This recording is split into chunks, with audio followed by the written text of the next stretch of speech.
Nous sommes devant l'ancien centre de tir de la marine à Guillert, tout près de Brest.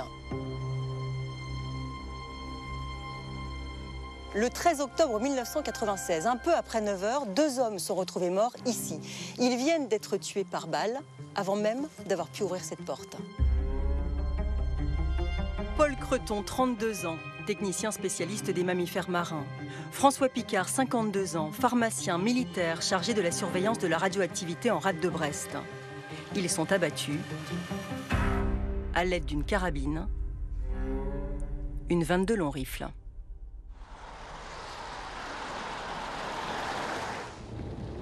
Au départ, ce que je vois, c'est qu'un double homicide, c'est quand même assez rare. Jean-François Abgras, l'ancien gendarme, connu pour avoir arrêté le tueur en série Francis Holm en 1992. 4 ans plus tard, c'est lui qui dirige l'enquête du stand de tir. Assez vite, on va s'apercevoir que les personnes ne se connaissaient pas, donc ça pose question. Et particularité aussi, on va voler les pièces d'identité des victimes. Bertrand Labatte, avocat des familles des 2 victimes depuis 28 ans. On retrouve les pièces d'identité de M. Creton et de M. Picard dans une poubelle de la gare de Landerneau 4 jours après les faits. Un témoin dit avoir croisé 2 hommes en fuite sur les lieux du crime. Une dame qui promène ses chiens le jour du double meurtre entend les détonations et voit les 2 individus. Elle donne une description précise des 2 individus. Des portraits robots vont être dressés et les enquêteurs vont travailler notamment sur une Talbot Simca. Et il y a une enquête qui va se faire sur des mois. Je pense qu'ils vont perdre du temps à identifier ce véhicule qu'il ne le saura jamais. L'enquête se dirige vers des trafiquants de drogue. Ils dealent dans ce bois tout près du stand de tir. Ils sont mis sur écoute, mais cette piste ne donne rien. Alors qui a tué ces 2 pères de famille? Se sont-ils trouvés au mauvais endroit au mauvais moment? Un autre indice interpelle les enquêteurs. On va découvrir aussi qu'il y a un vol d'armes, puisqu'il y avait des armes qui avaient été amenées au stand de tir pour montrer aux gens, c'était une journée porte ouverte qui était programmée, pour montrer aux gens ce qu'on pouvait faire dans ce stand de tir. Les armes volées sont retrouvées par les gendarmes tout près du stand de tir. Ont-elles été jetées, perdues par le ou les agresseurs pendant leur fuite? Une fuite pourtant bien organisée, puisqu'un chemin avait été minutieusement aménagé. Le crime a été préparé, on a des traces de préparation qui montrent que les auteurs sont venus avant, ont repéré, ont découpé, se sont fait un chemin d'accès pour atteindre le stand de tir. Vous parlez du grillage? Je parle du grillage. Ce grillage est important parce que ça veut dire que c'est manifestement prémédité. C'est prémédité. Ils pensent rentrer dans le stand de tir. Pour y faire quoi? Je n'en sais rien. Manifestement, pour y voler des armes. Mais ils sont déterminés. Ils sont déterminés et ils préparent. Ça veut dire qu'ils préparent également leur fuite. Aucune empreinte n'est trouvée sur le grillage, ni sur les armes. Mais d'autres indices sont découverts sur place. Ils ont retrouvé 2 choses. Un mégot avec un ADN et également un ADN, plus intéressant celui-là, sur un étron humain. L'un des auteurs a déféqué dans la nature et a revêtu l'étron humain, l'excrément humain, d'une fougère en croix. Signature Manouche. Le scellé contenant l'excrément humain sera détruit quelques années plus tard. Et malgré les gardes à vue, la piste des gens du voyage n'aboutit pas.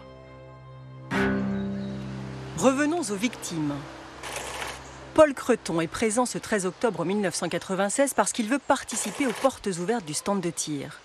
François Picard, lui, n'aurait pas dû être là si tôt ce dimanche. S'il y est allé, c'est de manière fortuite, c'est parce qu'il a croisé un de ses copains qui était en retard parce qu'il achetait du pain et qui lui a dit écoute, moi c'est dimanche, si je ramène pas de pain chez moi, ça va pas le faire.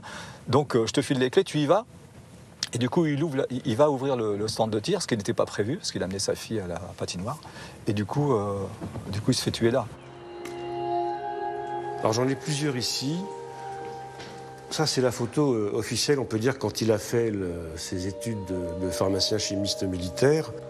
Jean-Claude Picard n'a jamais lâché. Depuis 28 ans, il suit l'enquête sur le meurtre de son frère militaire.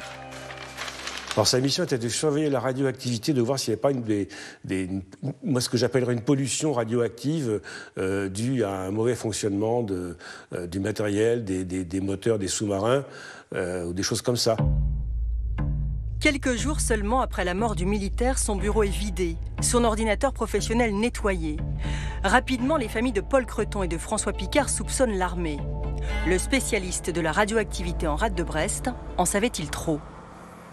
Un élément fondamental se pose dans le dossier, c'est que M. Picard avait dénoncé des malversations sur un site nucléaire maritime. Et nous aurions souhaité avoir des éléments précis de la Marine nationale sur ce point. Jean-François Abgral ne croit pas à la piste de l'armée. Lui qui a enquêté pendant 2 ans et demi sur cette affaire, pense à un crime crapuleux. Il pense ça. On avait quand même, je pense, bien cerné le sujet autour de quelques malfaiteurs. Mais faute d'éléments matériels, on n'a pas pu les confondre. Alors j'espère que ça va le faire aujourd'hui.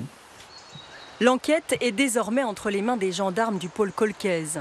De nouvelles analyses ADN sont en cours, notamment sur les vêtements des 2 victimes. Beaucoup d'éléments qui ont été recueillis, justement des éléments techniques qui ont été recueillis et qui sont susceptibles de parler aujourd'hui, qui sont scellés, qui sont des pièces à conviction. Par exemple, l'ADN de contact, qui n'existait pas à l'époque. Le fait de toucher une personne, on peut remonter comme ça, et ça c'est formidable. Les parents, les enfants de Paul Creton et de François Picard ont été reçus en mars dernier par la juge d'instruction à Brest. L'enquête est plus que jamais relancée. Je crois aussi que beaucoup d'enquêteurs ont plus que des soupçons sur certains auteurs. 28 ans plus tard, l'espoir de voir élucider le double meurtre du stand de tir de Guillers n'a jamais été si grand.